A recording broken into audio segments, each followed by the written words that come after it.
Alors moi je suis Nicolas Duval, je suis ingénieur chez AKSP. Du coup je m'occupe de gérer les pilotes en course. Donc, je m'occupe de faire le setup de la voiture, de régler toute la voiture, tous les paramètres de la voiture. Sur la voiture on a à peu près 150 capteurs qui nous donnent toutes les infos de la voiture, avec des infos plus ou moins importantes, des paramètres vitaux qui sont tout ce qui est lié au moteur, température boîte, température moteur et tout ça. Et ensuite on a tous les paramètres qui sont liés au pilote, à laquelle on peut voir les pressions de frein, la vitesse qu'il a dans chaque virage, à quel moment est-ce qu'il freine 10 mètres plus tôt, 10 mètres plus tard, à quel moment est-ce qu'il va prendre la pédale de gaz, à quel moment est-ce qu'il va tourner le volant, est-ce qu'il va tourner trop. Donc du coup les datas nous donnent toutes ces valeurs-là. Et tu as des datas physiologiques sur ton pilote, par exemple quelle est la valeur de son rythme cardiaque, des choses comme ça? Alors ça on n'a pas la valeur de rythme cardiaque, après à part s'il a une ceinture cardiaque et que lui il l'enregistre à côté, mais nous personnellement on ne le fait pas. Après non, on n'a que les datas qui sont liées à tous les capteurs 100% qui sont mécaniques. Voilà, 100% mécanique. Voilà. Donc là, par exemple, on a un tour du circuit complet que nous est mappé. Et donc nous, ce qu'on peut faire, c'est prendre les 2 meilleurs tours des pilotes et faire une comparaison. Et suite à ça, par exemple, si on a la ligne de vitesse, on est capable de voir, tiens, par exemple, il y a un pilote qui passe plus vite dans un virage, et on peut lui dire, tiens, tu peux trouver 5 km/h, 3 km/h dans ce virage-là. Et la fois d'après, il arrive et il change sa ligne de course ou quoi, et il peut trouver 5 km/h comme ça. Et du coup, ça permet aussi de diagnostiquer un peu l'état de vie de ta voiture pendant la course de Jules en fait. Exactement, on a tous les paramètres vitaux de la voiture, on connaît à peu près tout sur la voiture et on est capable de dire voilà, s'il y a un pneu qui perd de la pression, on est capable de dire voilà, on va rentrer au box parce que ce pneu là il va crever dans pas longtemps. Et pareil pour une température de moteur, si le moteur chauffe trop, on est capable de dire le moteur est trop chaud, faire attention.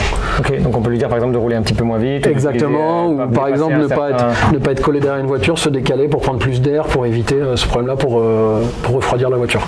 Et du coup ça fonctionne sans fil en gros, il y a des bornes autour du circuit. Tout est sans fil, donc la voiture est connectée tout à l'intérieur et ensuite on a un boîtier télémétrique qui envoie les données, ou sinon on a dans la voiture qui enregistre toutes les données, qui a un boîtier central qui est le CU moteur ou le CU de la voiture, qui enregistre toutes les données. À la fin du run, on peut tout venir reprendre, télécharger, on a toutes les datas de la voiture, de tout ce qui s'est passé et on peut le regarder sur l'écran. Et du coup la voiture, c'est pas genre quand elle passe devant le stand que tu récupères les données du tour, c'est en temps réel. C'est en temps réel, toutes les secondes. On a là c'est par des boîtiers par SIM card de téléphone. Donc c'est passé directement par le téléphone et ça renvoie nous les infos et on a tout en live à tout moment donné. Ouais, c'est vraiment, du coup ça te permet vraiment d'adapter la voiture aussi. Par exemple, Jules il peut avoir des ressentis sur la voiture et te dire dans la radio, tiens il y a ça ou ça. Exactement, on est capable de voir par exemple si la voiture elle glisse de l'avant ou elle glisse de l'arrière, si c'est sous virage ou sur virage, et tout, et même ce qu'il fait en live, on est capable de voir s'il y a des blocages de roues. Voilà. Ok, c'est vraiment. Je ne sais pas comment c'est si sur le vélo aussi. Donc nous on a plusieurs éléments. On a une unité centrale en fait, c'est notre compteur. Oui. Donc lui il a un capteur GPS déjà qui permet de savoir où tu roules et à quelle vitesse tu te déplaces. D'accord. Ensuite il sert aussi de cerveau pour collecter toutes les autres informations. Donc tous les éléments connectables de ton vélo ils viennent parler à ton compteur. D'accord. Et ton compteur il enregistre aussi les données physiologiques du coureur cycliste. Donc on sait à quelle fréquence cardiaque on est. D'accord. Et ensuite sur le vélo, un des points important c'est le capteur de puissance au niveau du pédalier. Ça permet de savoir quelle puissance on développe mais aussi quelle cadence de pédalage on utilise. D'accord. Parce que c'est super important pour la récupération des muscles. En fait une cadence de pédalage compris entre 90 et 100. Le temps de contraction est plus faible et du coup au niveau physiologique c'est là qu'on a les meilleurs rendements en fait. Donc ça déjà ça permet au coureur de se fixer des objectifs ou en tout cas de le travailler et de voir en course où il se situe. D'accord. Ça lui permet de savoir par rapport, lui il connaît ses valeurs un petit peu comme la voiture, le moteur fait par exemple 700 chevaux. D'accord, lui il sait que ses watts, par exemple sur un col de 20 minutes il est capable de tenir 350, 360. Du coup il sait se positionner par rapport à son effort aussi pour voir pour être le plus efficace possible sur toute la montée. D'accord. Certaines équipes sont connectées à ça, elles analysent en direct aussi les données physiologiques du coureur. D'accord. Et après on a, donc sur mon vélo ici qui est équipé en SRAM, on a des capteurs dans les dérailleurs qui t'affichent en temps réel en fait sur ton vélo la sélection des vitesses où tu en es sur ta cassette, sur le plateau à l'avant. Et on peut aussi utiliser donc toutes ces infos, après on peut les récolter au travers d'un fichier qui est créé par le compteur. Donc ici moi je suis venu rouler au Paul Ricard il y a quelques mois et donc j'ai la superposition de tous mes tours, sur le circuit. Avec les chronos de chaque tour. Avec les chronos de chaque tour. Je peux avoir l'heure à laquelle j'ai commencé à rouler, l'heure à laquelle j'ai fini. J'ai ma vitesse moyenne sur toute ma séance d'essai. J'ai ma fréquence cardiaque moyenne sur toute ma séance d'essai. Et après, on peut vraiment rentrer dans le détail. Par exemple, si on venait préparer une course, il y a une course de vélo qui a lieu au Paul Ricard, qui est une course de 24 heures qui se fait par équipe. Si on voulait préparer la course au mieux, ben après, on a le temps d'utilisation de chaque pignon de ma cassette. Donc ça me permet de savoir sur quel braquet je suis le plus souvent. Et d'optimiser ça. Ça me permet aussi, du coup de choisir, parce qu'on a plusieurs modèles de. Je pense qu'ici vous pouvez peut-être changer les longueurs de boîte ou des choses comme ça en fonction des circuits. On ne peut pas faire, mais oui, par exemple en setup, on peut adapter des choses pour que ça aille mieux sur ça. Donc nous, ça nous permet de choisir le bon plateau à l'avant et la bonne cassette pour pas être limité, par exemple dans la ligne droite, pas pouvoir rouler plus vite parce qu'on n'a plus de pignon. Ou ici c'est un circuit qui est relativement plat, mais il y a des courses de vélo à Spa-Francorchamps par exemple. Oui. Là il faut avoir le bon pignon pour monter le raidillon un certain nombre de fois et pas être planté en bas. Donc ça déjà c'est l'utilisation de mes vitesses, et après ce qui est encore plus intéressant c'est la puissance moyenne que j'ai développée sur chaque pignon. Du coup ça me permet de savoir les pignons qui me permettent de relancer mon vélo, ceux que j'utilise vraiment où je vais déposer le plus de force, donc les pignons que je peux utiliser en sortie de virage, etc. Et de savoir quel pignon j'utilise pour maintenir ma vitesse. Donc là l'entraînement il comprend tout, le fait qu'on doit se garer dans le pit, qu'on doit rouler à 30 km/h pour sortir des stands, etc. Donc les pignons du haut de la cassette on les a surtout utilisés là. Mais après ça permet vraiment d'avoir la distribution de puissance, donc de choisir sa cassette au mieux pour avoir une bonne ligne de chaîne, un bon étagement et être sûr d'optimiser au maximum le choix de son vélo.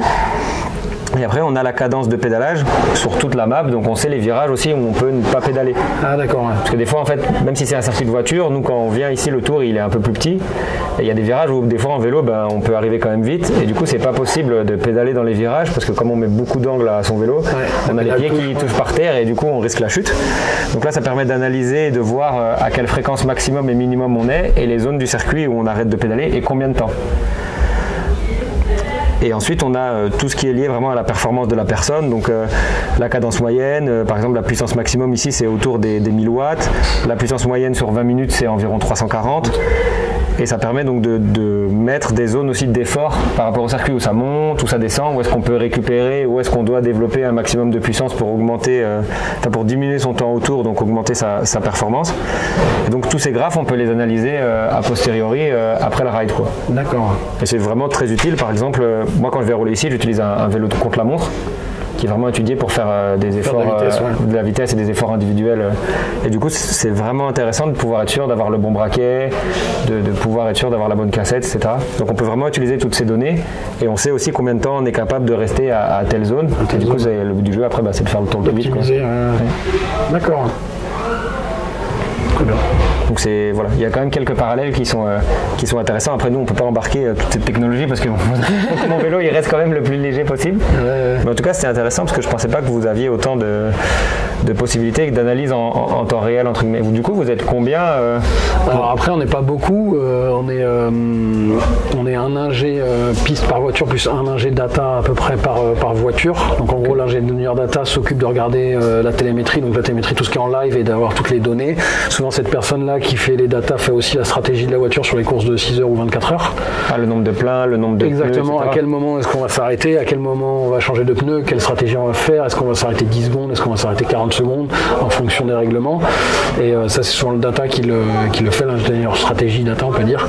Et l'ingénieur piste lui s'occupe plus de parler à la radio, de rassurer le pilote, d'expliquer au pilote ce qui va se passer, de régler la voiture en amont pour que la voiture soit le plus vite en qualification comme en course.